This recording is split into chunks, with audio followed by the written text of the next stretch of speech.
Welcome to Blizzard Fire. We hope this video helps fire up your solution. In this video, I will explain how to effectively wield the Switch Axe in Monster Hunter Now.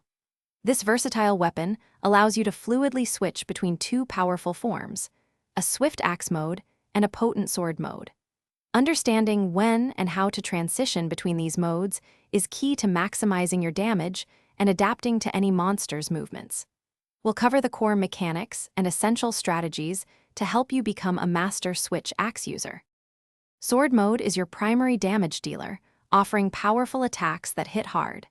Each swing in this mode consumes a portion of your file gauge, so manage it wisely.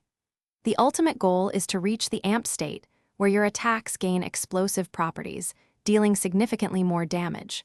Focus on landing consistent hits to build up your amped state quickly and unleash devastating combos against your target.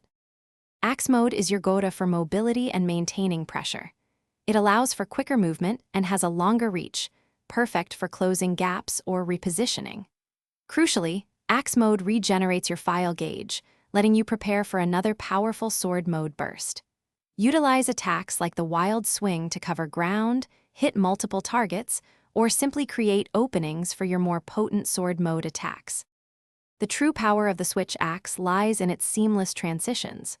Start with Axe mode to close distances and build your file gauge, then switch to sword mode for high damage output during monster openings.